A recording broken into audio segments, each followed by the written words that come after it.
vamos agora olhar para o conceito de velocidade instantânea. Sempre olhe para o nome das coisas para tentar tirar a ideia dessa coisa. Velocidade, portanto, estamos falando da grandeza da velocidade, o quanto eu me desloquei no espaço em relação ao deslocamento no tempo, essa relação. Mas com qual característica? Instantâneo. O que é algo instantâneo?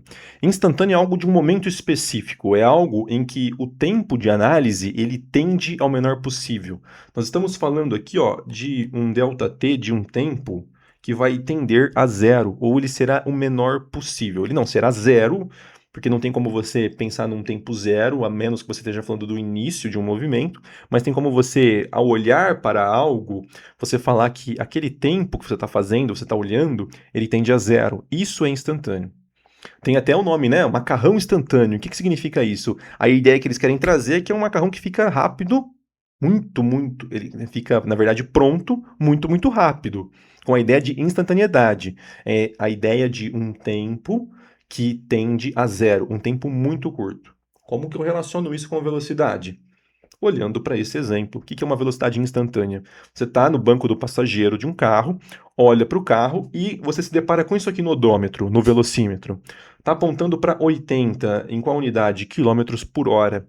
Isso quer dizer que a velocidade naquele momento em que você olhou é de 80 quilômetros por hora. É a velocidade de um momento. Então, essa será a nossa definição. É a velocidade em um dado momento. E aí será um dado momento em que acontece o quê? Em que a variação de tempo tenderá a zero.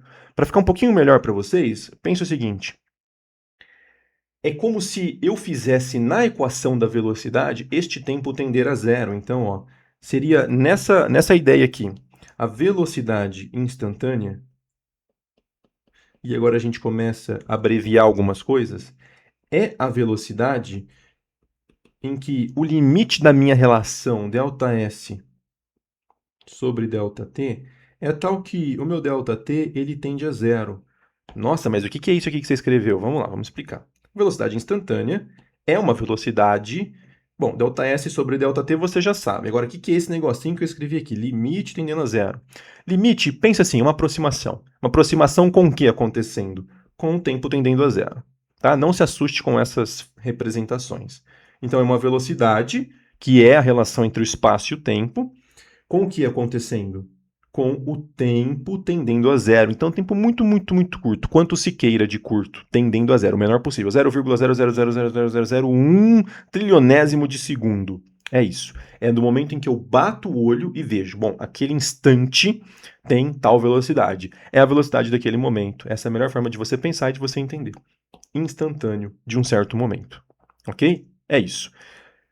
Agora, vamos relacionar isso com velocidade média. Eu te pergunto. Se a velocidade média de um percurso, então, do ponto A até o ponto B, ele teve uma velocidade média de 100 km por hora. Aí eu vou te perguntar, é possível eu ter tido uma velocidade instantânea de 120 km por hora em algum momento? O que você acha? E aí? Se a minha velocidade do percurso, que é a média, foi de 100 km por hora, eu posso ter tido em algum momento uma outra velocidade diferente? Posso. E aí que nós vamos discutir. Veja, a velocidade média é a média do percurso. Isso não quer dizer que durante todo o percurso eu mantive a mesma velocidade. Nós vamos entrar nessa ideia de velocidade constante, que é o próximo tema, que seria um movimento uniforme.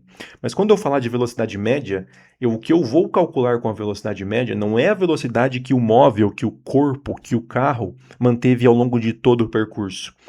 É a relação entre o espaço que ele percorreu dividido pelo tempo, me dando a média da velocidade entre dois pontos.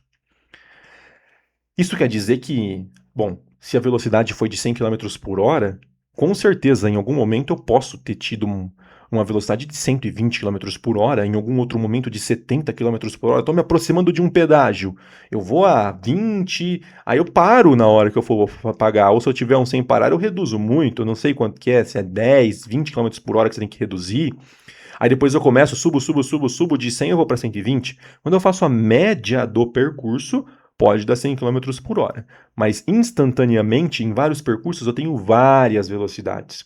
E é claro que isso aqui se aproxima muito mais da realidade, porque o que nós temos é a velocidade subindo, velocidade descendo, subindo, descendo durante todo o percurso. Você manter uma velocidade constante de uma forma manual é muito difícil.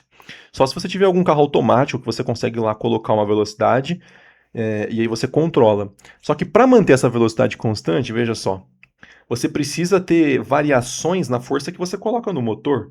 E aí, em unidade de força, nós vamos estudar isso mais para frente, é Newton. Suponha que para manter uma velocidade de 100 km por hora eu precise de 100 newtons numa pista retilínea.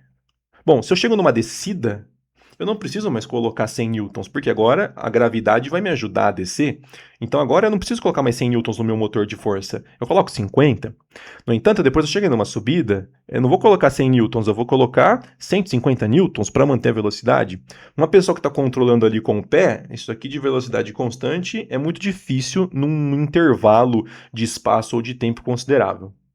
Então ficou claro? Velocidade média é a velocidade do percurso. Velocidade instantânea, velocidade de um momento que tende a zero. É a velocidade da batida de olho. Bati o olho lá no odômetro, no velocímetro, eu vejo um valor. É a velocidade quando o tempo tende a zero. Muito importante entender essas definições. E agora a gente vai começar a olhar para sentidos da velocidade e formas em que eu progrido no movimento. Bom, eu vou progredir para em relação ao referencial de uma forma positiva, negativa, qual que é o nome que tem para isso? Nós vamos agora ver as definições de movimento progressivo e movimento retrógrado.